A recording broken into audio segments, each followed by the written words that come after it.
JMS की परिवार, मेरे घर वाले का नाम सविता, मेरा नाम हरिओम है। हम बल्लभगढ़ से आए, फरीदाबाद से। 20 साल से मुझे दुष्ट में परेशान करती थी। ड्रिंक्स में मेरे साथ मतलब गलत काम करते थे। इतना बड़ा आदमी दिखता था मेरे को, बहुत बड़ा, और मेरे साथ गलत काम कर रहा है। तो सुबह मेरा शरीर ऐसे दुखता था। मैंने कितना सारा काम किया है, बहुत थकान, दर्द हमेशा रहता था मेरे शरीर में। मैं पूरे दिन ऐसी ही पड़ी रहती थी, पूरी बॉडी में दर्द, ये नहीं पता कब सुबह हो रही है कब शाम हो रही है। डॉक्टर को भी दिखाया, डॉक्टर कह रहे थे ठीक हो जाएगा, दवाई दे देते थे। वो कहते गैस है। रिपोर्ट करवाते तो सारी रिपोर्ट नॉर्मल आती थी, कुछ भी आराम नहीं पड़ता था। दवाई खाते रहते तब भी दर्द होता था। तांत्रिकों को भी दिखाया तो वो कोई 3,000 रुपये ले जाते थे, कोई 7,000 ले जाते थे। पैसे लेके चले जाते थे, उनसे भी कोई आराम नहीं मिला। जब इसकी हालत ज्यादा खराब होती थी, इनके पैरों में दबाते थे, हम सारे काम करते थे। मेरे को लंच बनाना भी मुश्किल हो जाता था। घर वाले ये कहते थे कि ये काम करने के हमारे बहाने बना रही है। इनके हालत को देख के परिवार वाले ये कहते थे, यार क्या आता है यार, क्यों जंजाल बांध रखा अपने लिए, क्यों नहीं छोड़ देता ऐसे। मैं कह रहा तुम नहीं समझ सकते जो उसकी परेशानी है। तुम बाहर का रूप देखते हो, अंदर का रूप तो परमेश्वर ही जानता है। लेकिन जो हालात मेरी होती थी वो मैं ही जानती हूँ। मैंने कैसे कैसे 20 साल गुजारे। मैं इनसे कहती थी आज लोग ऐसे बोल रहे ऐसे बोल रहे, ये नहीं कहते बोलने देना, लोगों का तो बोलने का काम है, मैं तो तेरे साथ हूँ। लेकिन इन्होंने मेरा पूरा साथ दिया है, इन्होंने मेरे को छोड़ा नहीं। घर में बहुत लड़ाई झगड़ा होता था, कोई वस्तु को तोड़ देना, कुछ बोल देना इसके बारे में, तो बर्तन जोर से पटक देने, चिड़चिड़ापन सी रहती थी। इससे मैं कम बोलता था, इसे गुस्सा दिलाने के नहीं करता था, मैंने को प्यार से हैंडल करता था। अगर कोई कुछ बोल रहा है ना मेरे बारे में, मुझे बहुत गुस्सा आया, इसकी पिटाई कर दे। जब मेरे को गुस्सा आता था ना दुष्ट आत्मा की वजह से, तो मैं बहुत चिल्लाती थी, बच्चे इन पे बहुत मारती थी, बुरी तरह से मारती थी। बच्चे इनको गर्दन पकड़ के दबा रही हूँ, मतलब कुछ भी हाथ पड़ता था उठा उठा के फेंक फेंक के बच्चे इनको मारती थी, बहुत ज्यादा मारती थी। वो मेरी दादी कहती थी क्या इन बच्चों को मार देगी। फिर बच्चे मेरे से डरते थे कि मम्मी कभी हमको मारे नहीं। हम बहुत दुखी थे, हम कहते थे परमेश्वर तू कहाँ है, परमेश्वर कहीं तो होगा जो तू हमारी परेशानी को हल करे। मेरी चाची सास लेके आई कि वहाँ पे चल। मैं 2025 में आई थी, ईस्टर वाले दिन। मेरे को बहुत अच्छा लगा था। प्रभु के दास वचन देते अच्छे, तो जो हमने सालों में ना सीखा ना, वो हमने यहाँ से सीखा है प्रभु के दास से। हम बाइबल भी पढ़ते थे, लेकिन हमें अपने अधिकार की नहीं पता थी, घोषणा करनी नहीं पता थी। जिस दिन से मैं आना शुरू किया है यहाँ पे, तो मुझे अपने अधिकार की पता लग गई है, और मुझे घोषणा करनी भी प्रभु के दास सिखाते हैं। उसी घोषणा को मैं करती हूँ कि प्रभु के कोड़े खाने से मैं चंगी हो गई हूँ। मुझ पर कोई अधिकार नहीं है दुष्ट आत्माओं का, नहीं किसी बीमारी का, दर्द का, कोई भी अधिकार नहीं है। जिस दिन मैं ऑयल मीटिंग में आई थी, जैसे ही ऑयल का रुमाल मेरे सर पे आया तो दुष्ट आत्मा चिल्लाकर बाहर निकल गई। जैसे दुष्ट आत्मा गई ना, जैसा ऑयल कर, तो इनको हल्का महसूस हुआ, और इनका जो पेट 1 इंच बाहर रहता था ना, वो डाउन हो गया, और पूरी रीति से चंगी हो गई उसी समय। और मुझे पूरा छुटकारा मिल चुका है। मैं परमेश्वर के दास का धन्यवाद करती हूँ। जिस दिन मैं प्रभु में आई हूँ ना, उस दिन से मेरे को एक नया जीवन मिला है, और जो शांति मैंने प्रभु से पाई है ना, वो मैं जानती हूँ।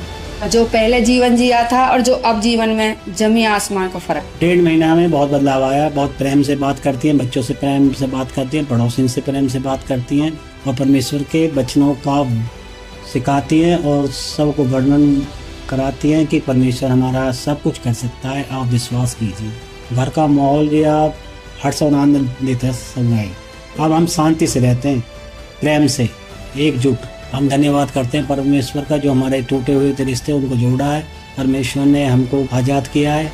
हम परमेश्वर के दास का धन्यवाद करते हैं। उन्होंने हमें अधिकार लेना सिखाया, उन्होंने हमें घोषणा करनी सिखाई। जो मैंने यहाँ से सीखा है, मैं आज अपने अधिकार में खड़ी हूँ। हम तहे दिल से परमेश्वर का धन्यवाद करते हैं। जय मसीह।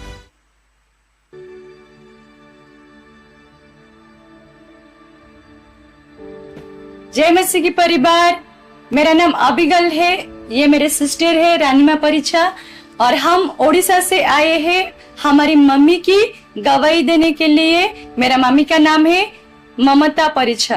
तो 2025 मई मंथ में जब हम टेस्ट किए थे तो उनको टीबी डिटेक्ट हुआ था। उसके बाद वो बहुत परेशान हो गई थी, और उनके जीवन में इतना वीकनेस हम पहले कभी नहीं देखे थे। पहले जैसे उनके लाइफ में कुछ नहीं हुआ था, क्योंकि वो इतना वीकनेस हो गई थी कि उनकी वजह से वो चलने फिरने में और कोई भी काम करने में बहुत दिक्कत होते थे। जैसे झाड़ू पोछा नहीं कर पाती थी, ज्यादा देर चल नहीं पाती थी और कोई भी वजन के चीज उठा नहीं सकती थी और उनकी ब्रीथिंग इशू भी हो रही थी और उनके पैरों में भी स्वेलिंग आ गया था, तो बहुत प्रॉब्लम वो फेस कर रही थी।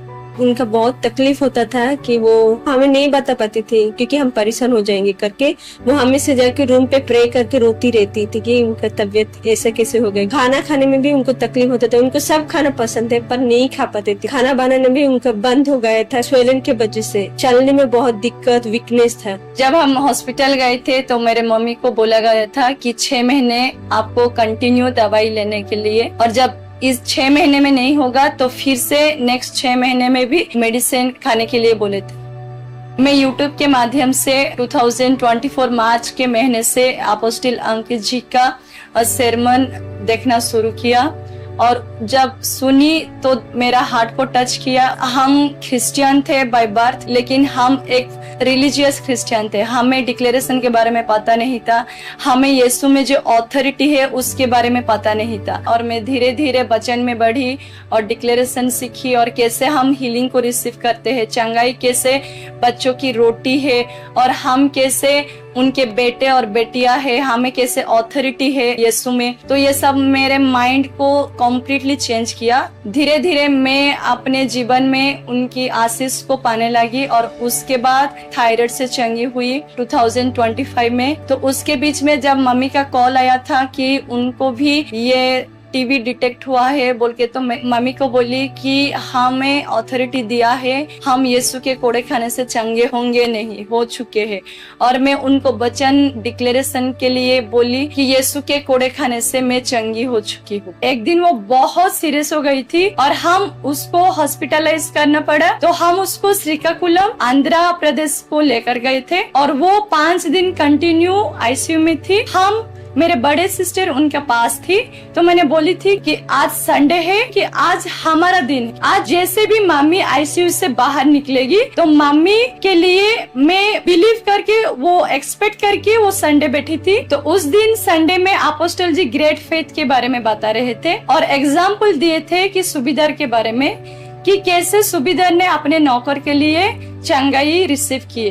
तो सूबेदार ने जैसे यीशु मसीह को बोले थे कि आप सिर्फ वचन बोल दो, मेरे नौकर चंगा हो जाएगा, आप घर आने की जरूरत नहीं। सूबेदार ने उत्तर दिया, हे प्रभु, मैं इस योग्य नहीं कि तू मेरी छत तले आए, परंतु केवल मुख से कह दे तो मेरा सेवक चंगा हो जाएगा। इस आयत से हम क्या सीख रहे हैं? नौकर यहाँ नहीं है, दूर है, मीलों दूर, उसका मालिक वहां है, मगर उसके मालिक ने नौकर के लिए चंगाई ले ली। हो सकता है आपके रिश्तेदार बीमार कहीं पड़े हॉस्पिटल में, मगर आप जो यहाँ पर हो आप चंगाई ले सकते हो उन लोगों के लिए जो यहाँ मौजूद नहीं है। वो तो नौकर के लिए आया था। इमेजिन आप में से कुछ लोग अपनी माँ के लिए बिलीव कर रहे हैं, अपने भाई के लिए, अपनी वाइफ के लिए, अपने हस्बैंड के लिए। You can stand in their place. जब वचन भेजा जाता है, पकड़ लो उसे। मैं उस चीज को पकड़ लिया कि यस, अपोस्टल जी हमारे पास नहीं है, लेकिन आज जो वचन बोले हैं इस वचन को मैं रिसीव करती हूँ कि जो वचन बोला गया वो मेरे मम्मी के लिए है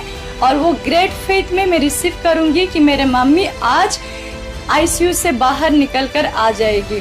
और उस दिन इवनिंग के बाद उसका हेल्थ इशू रिकवर हो गया और नेक्स्ट डे मॉर्निंग में ही वो आईसीयू से बाहर आ गए। उसके साथ अपोस्टल जी जैसे बोलते हैं कि हम चंगाई प्रभु भोज लेने से भी ले सकते हैं, क्योंकि वो प्रभु भोज में ही उनकी देह है और वो हमें कम्प्लीटली चंगाई देता है बोल के। तो मैं अपने मम्मी को बोली कि आप डेली प्रभु भोज लेना शुरू करो।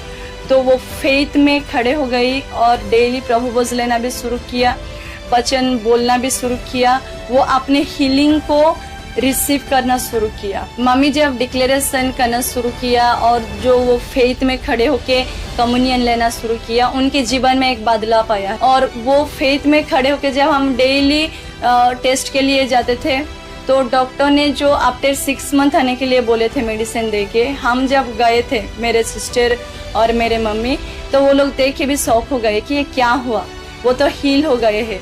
तो उन्होंने फिर टेस्ट करने के लिए ही मना कर दिए मेरे मम्मी को देख के ही, कि आप हील हो चुके हो और आपके मुंह से कोई कफ और कोई भी सिम्टम दिखाई नहीं दे रहा है, तो आपको और टेस्ट करने की कोई ज़रूरत नहीं है और मेडिसिन भी खाने की ज़रूरत नहीं है बोल के छोड़ दिए।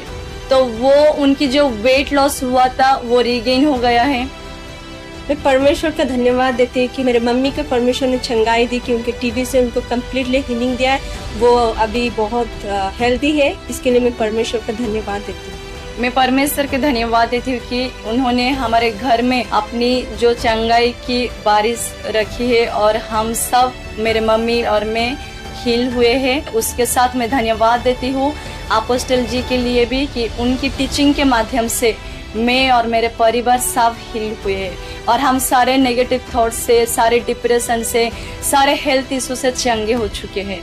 सो हम अपोस्टल जी को और पास्टर मनिका को दिल से मैं शुक्रिया अदा करना चाहती हूँ। जय मसीह की परिवार।